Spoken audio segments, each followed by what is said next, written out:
Alright, here is a quick AmeriDarts update, restore project. Actually, no, it's not AmeriDarts. It's Atari's Millipede.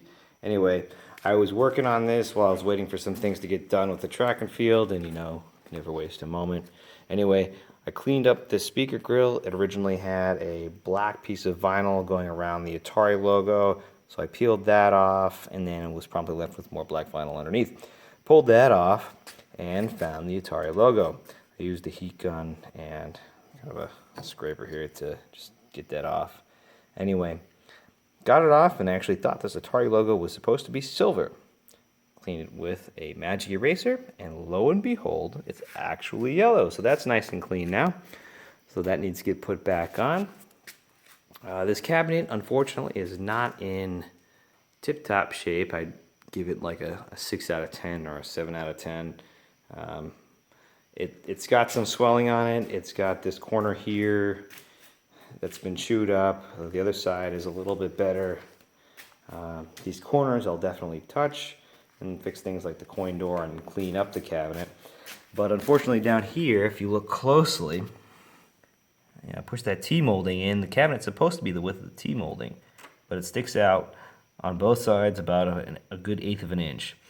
I'm not sure what I should do with that. It goes up about maybe 10 to 12 inches or so before it goes away.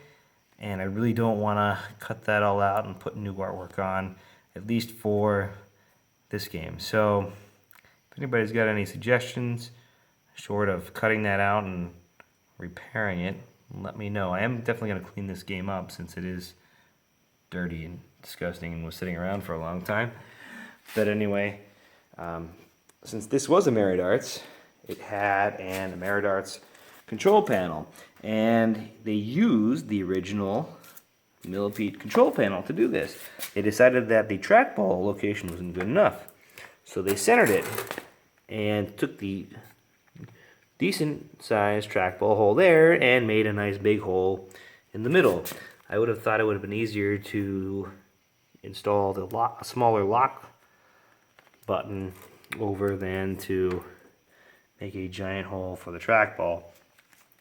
I do have a new Millipede control panel to put in. I've got some cone buttons I can throw in that are inside the house, and we will be good to go. I haven't cleaned this thing up yet. It's actually in decent shape, so I'll get that in. And until I get a Millipede PCB, I do have a Centipede board here, as well as my AR2, and I also have the Centipede PCB to Millipede harness adapter from Arcade Shop. I guess that was circa 2002. So I'm going to use that, and then I have my Millipede harness here to figure out, and I'll get that installed. I also have the original Matsushita monitor just past this dirty vinegar bath from earlier today. So I've got my cap kit there, and that to go through and make sure that works. It was working, and it had some sort of sync issue, I think, but we'll go and see if we can fix that and get that back in the game. It also has this, Cookie Monster sized bite here that somebody, took a bite out of. I don't know why. Particle board must taste good. I got that to fix. I'm not sure, like I said, I'm not sure how deep I'm going to go with this game, or if I'm going to leave some of it or not. But it does have the original AmeriDarts board and power supply there, as well as the Atari one down there.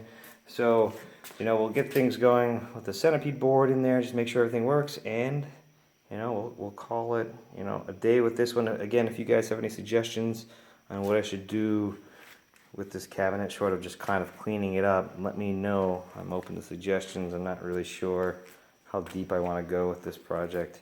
I mean, I picked this up and the price is right, but I should have investigated a little bit further before I picked it up. But anyway, it is what it is. We'll get it back to a Millipede at the very least, and continue our restore project of AmeriDarts. Just kidding. All right, guys, take it easy, and thanks a lot.